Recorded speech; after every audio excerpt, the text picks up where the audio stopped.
My name is Molly. I work as a public servant in a small town. 8 years ago, I married my husband, Michael, who is also a public servant. However, because both of us have jobs that require us to frequently move, we live separately. We don't have any children. Every evening at 9 p.m., I receive a message on WhatsApp from my husband. Damn, I have a meeting tonight as well. You have a hard time every night. When will you be able to come home next? Don't know. Unsure. End of discussion. This seems to be the only conversation between us as a couple. In our 8 years of marriage, we have never lived together. People may think that we are a marriage of convenience because of this. However, in our industry, this situation isn't unusual. In fact, it's rather common. That's because we are both federal civil servants. Specifically, we are soldiers. We get transferred to different military bases around the country every 2 to 3 years. Each time, our place of residence changes. 2 years ago, during one of our conversations on WhatsApp, should I buy an apartment in Jackson, Mississippi, where my hometown is? Oh, that sounds great. Hope I get stationed in Jackson as well. Of course you should. We are a couple, after all. Why are you denying it? Are we really a couple? Why are you saying such silly things? Still at work, so see you tomorrow. Bye. Our WhatsApp conversations were always short. 2 years ago, I bought an apartment in Jackson where my parents live. I plan to live there even after I retire. Of course, if Michael gets stationed in Jackson, we plan to live together. On that day, I received a rare phone call from Michael instead of a WhatsApp message. That's unusual. A call instead of a WhatsApp message? Hey, my parents are planning a trip to Kentucky from Eugene, Oregon. When they stop through Mississippi, do you mind if they stay at your apartment? It would mean a lot. Sure, Michael. It's been a while since I last met your parents. Thank you. Bye. Despite the rare phone call, Michael's response was cold. When was the last time I met my in-laws? Has it been since our wedding? I guess so.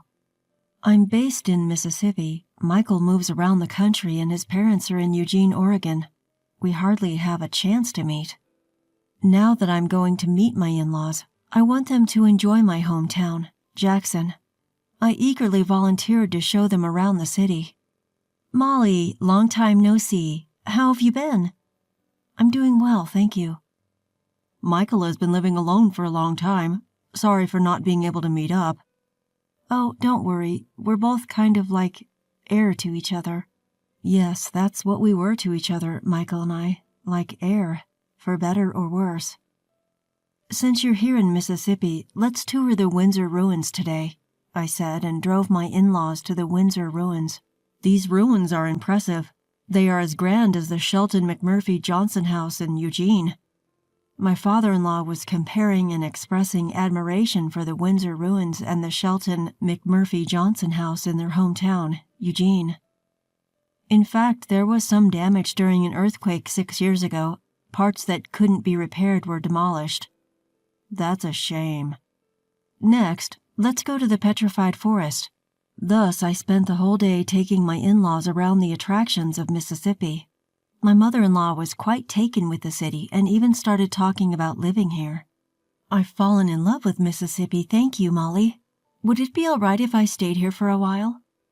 Of course. I'm usually not home during the day, so I'll give you a spare key. So I handed over a spare key to my mother-in-law. I thought they would leave in 4 or 5 days at most. But a week had passed and my in-laws showed no signs of leaving. Finally, I decided to make a proposal to my in-laws. Well, if you like it that much, I can lease it to you for $600 a month. I can just stay at my folks' house in the city in the meantime. Upon hearing that, my father-in-law suddenly flared up in anger. What on earth are you thinking? Asking family for money to lease? You should let us use it for free. Oh dear, calm down, honey. Thanks to my mother-in-law stepping in, the situation was somehow calmed down, but I didn't feel great about it. How about this then? You can just cover the cost of utilities you use, electricity, water, and gas. Then one day in the second week, I was at work when suddenly my cell phone rang. What could this be about? At this time? Hello? This is Brian, the Front Hills property manager. We got a call from the folks downstairs saying there's a water leak from your apartment and it's causing a stain on their ceiling. Can you come over right away? We can't go in without your permission. Even though I was told to come right away, I couldn't just slip out on my own while I was at work. Eventually, I took advantage of my lunch break to return to the apartment. Upon entering the room with the property manager, "Oh, Molly, what brings you here at this time? What about work?" "Ma'am, the folks downstairs are saying there might be a water leak from our place." "A water leak? Well, I have no idea what you're talking about." Whether unaware or deliberately unaware, I pushed past my mother-in-law and headed for the washing machine. The hose was disconnected and the washer was spinning and draining for the umpteenth time. This is the problem. I went downstairs with the manager. We were allowed to go up to the room and check the ceiling, and sure enough, there was a stain spreading across the ceiling where the washing machine was placed. I let out an involuntary sigh. My mother-in-law followed and peered into the room before going back with a guilty look on her face. In the end, I had to go apologize to the people downstairs with a box of cookies and also got billed by the property management for repairs. When I reported this to my mother-in-law, she lashed out at me. "So you're telling us to pack up and leave, is that it? We're not going anywhere that easily.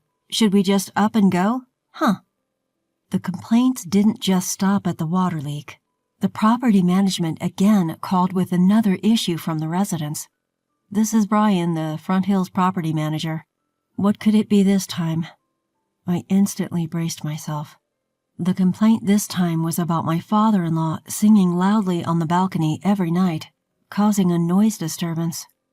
Ugh, seriously?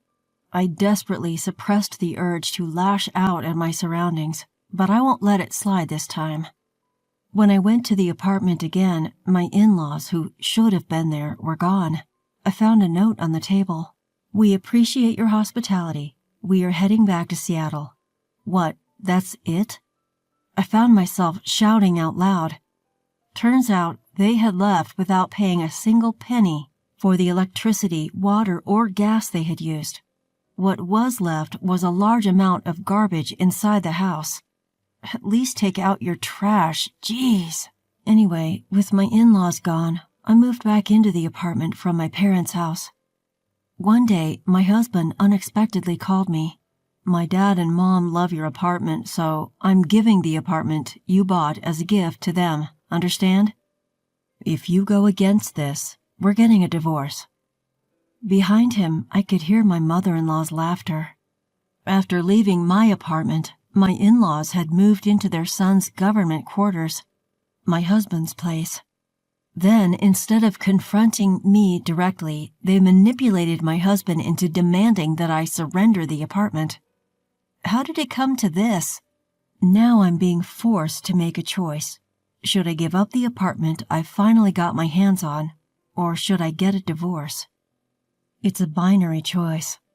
I thought hard, groaning. All right, I made up my mind. 2 days later, my husband didn't text me through our usual WhatsApp, but instead called. "You'll pay for this." The very day he forced me to choose between handing over the apartment or a divorce, I sent him the divorce papers by express mail. He was angry about my action, which was completely unexpected. Not even a week passed, and I was summoned by my boss at work. "A moment, Molly?" Unbelievably, it was a transfer order for me to head to Dallas. My ex-husband, who manages personnel, had pulled some strings behind the scenes to harass me since I adamantly refused to let go of my apartment. Damn it, I won't forget this. But what about my apartment? Should I give in and rent it to my ex's parents? Right, this is exactly the time. I paid a visit to the legal affairs person at my workplace. "You have no relation whatsoever with your ex-husband now, so naturally you're unrelated to his parents, too. I think you should rent this out as a landlord." That's what I thought. I immediately called my in-laws, who had gone back to Portland, and told them that I was ready to rent my apartment out when I'm transferred. To my surprise, they readily agreed. Well, it wasn't harassment, they just really liked my apartment. On this occasion, I proposed a condition of $700 per month, including the utility bills and repair costs from their last stay, which they accepted without a fuss. While working in Dallas, I was also studying for the internal selection examination. Only a select few could reach the top level among senior military officers. The biggest hurdle to reach that top level was an examination to enter a course called the Command Staff Course, which trains unit commanders. Those who pass the examination and complete over a year of training are assigned to units all around the country as unit commanders. It wasn't so much about wanting to be important or wanting to be in charge of others. I was full of the desire to get a higher rank and position than my ex-husband and to show him up. And believe it or not, I overcame this super tough hurdle and was given permission to enter the Command Staff Course in one shot. Watch this, Michael. The real revenge starts now. Those who study in the Command Staff Course are admitted to the Military Officer School. The Military Officer School is in New York, where my ex-husband resides. My ex-husband, who is in charge of personnel, must surely know that I passed the examination, but I purposefully didn't contact him, nor did he reach out to me. So after 16 months, I became a commander of a unit that is responsible for education and training of soldiers in Nebraska. Around the same time, my ex-husband was also assigned to Nebraska, where he was assigned to the Regional Cooperation Headquarters, which is a liaison between the military and local people. Thanks to the internal selection exam, my rank is now higher than my ex-husband's. That day was a training for senior officers who had newly arrived in Nebraska. Hey, why are you wearing a rank insignia that's higher than mine? As soon as my ex-husband spotted me and approached, the first thing he did was yell at me. Even the higher-ups around us were taken back, wondering what on earth was happening. I brushed it off lightly. In my heart, I thought, I'm not with a low-conscious person like you anymore. It was a fantastic, sunny Sunday. This day was the annual base open day, a rare opportunity for ordinary citizens to interact with servicemen. From children to adults, everyone cheered as they saw the tanks displayed within the base grounds. They were overwhelmed by the simulation of combat training, where soldiers descended from a helicopter that landed on the rooftop helipad, swiftly landing on the ground and readying their guns in a Spider-Man-like maneuver. Some people took photos with the soldiers in camouflage, and others were delighted to have commemorative and bear-related merchandise in their hands. As a training coordinator, I was at a booth where the ordinary citizens could experience the forward-leaning rest position with active servicemen. That's when my ex-husband showed up, bringing along some people from the Parents Association. The emotions I had been holding back against my ex-husband and former in-laws, my desire for revenge, flared up as if this was the perfect moment. Now is the ultimate chance for revenge. I can't miss this chance. How about it, mister, over there?